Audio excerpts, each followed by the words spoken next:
Hi everyone, my name is Lee, and I will be sharing my civil rights lecture with everyone. This is for Political Science 2 class with Charlotte Samuels.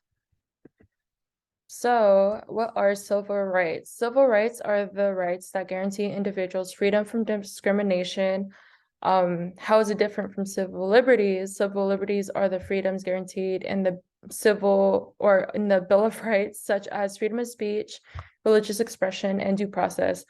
A certain thing that I've heard a lot from like friends, family, just news, a lot of different places, that freedom of speech, they claim that as one of their civil rights, which is actually not a civil right, it is a civil liberty. And it's embedded in the Bill of Rights, which guarantees those freedoms. So an easier way to remember the difference between the civil rights and civil liberties is civil rights are about equality and civil liberties are about freedom. So like thinking about the freedom of speech, freedom of press, freedoms, in the Bill of Rights. And then equality, like going back, is guaranteed freedom or individual freedom from discrimination. So going back to the history of slavery and Reconstruction. So in this lecture, we learned about Missouri Compromise of 1820, which limited expansion of slavery and kept the overall balance between slave states and free states. We learned a lot about the Civil War. So after the Civil War, Republicans moved quickly to adopt the Civil War amendments to the Constitution.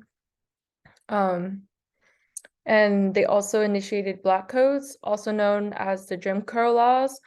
It led to segregation of the races and is still, or they also still try to instill the notion of white superiority.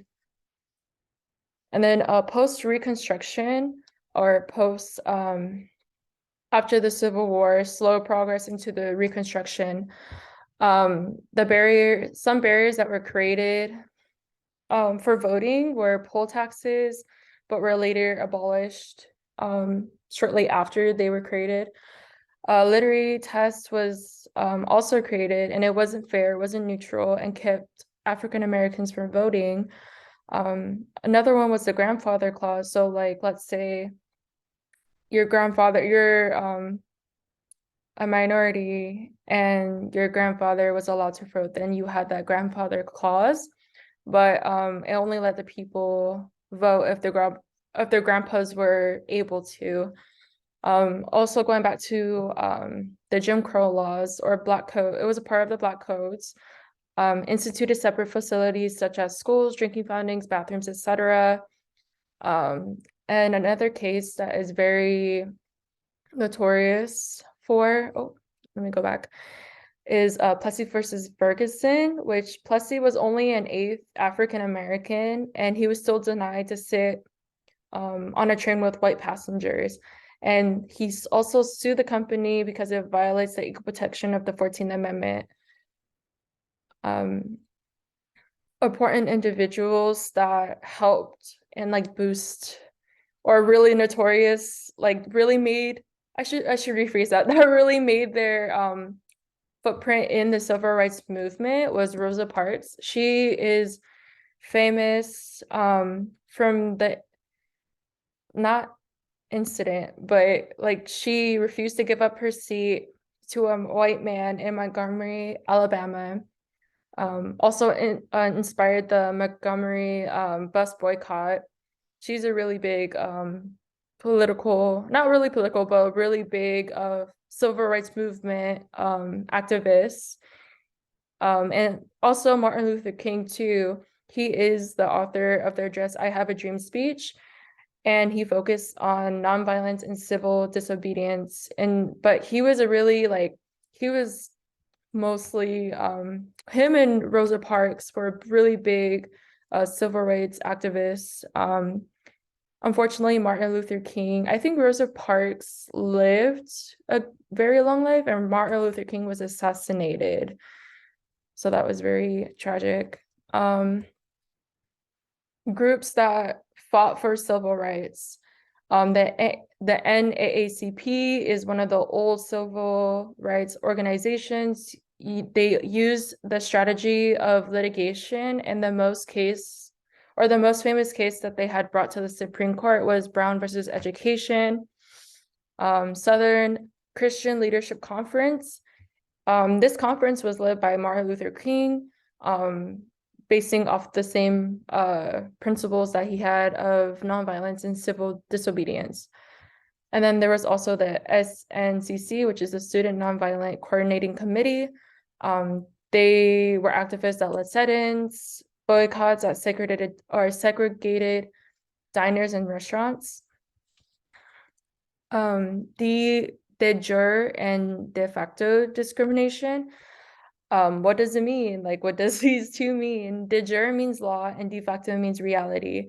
By law, African Americans have equal rights, but still suffer discrimination, such as more often stopped and searched by police, more likely to be detained, arrested, and serve prison time, more likely to not find a good job and live in poverty. Legislation acts that passed because of the civil rights movement. We have the 1964 Civil Rights Act, which banned discrimination in the interstate public accommodations.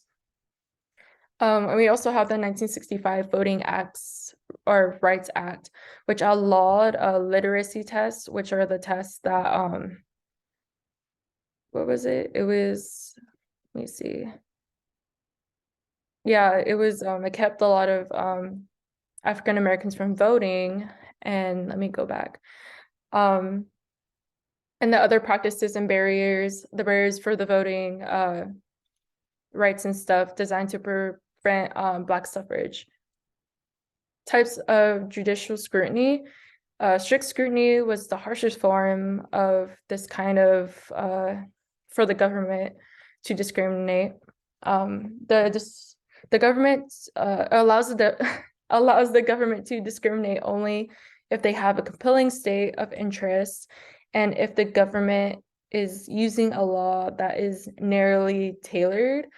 I'm assuming by the word narrowly tailored or the sentence or phrase narrowly tailored is a law that is not very structured and not very followed. Intermediate level scrutiny, which is heightened scrutiny, is used whenever there is a discrimination based on sex. Rational basis test, ordinary scrutiny. If someone is based on their eye color, age, income, etc., they can sue and must prove the law is not rational, reasonable,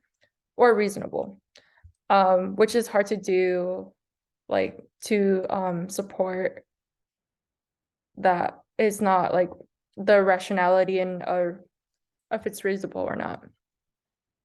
Affirmative action is quite controversial, but also beneficial because it helps overcome disadvantages from past discriminations, allows minorities to be more involved in society, promotes diversity, enhances tolerance, etc. And then arguments that help support affirmative action, helps overcome disadvantages from past discrimination. I did all that for the support.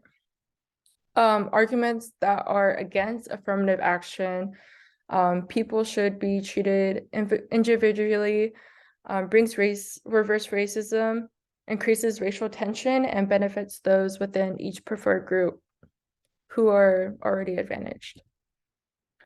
And I believe that is the end of my presentation. And thank you.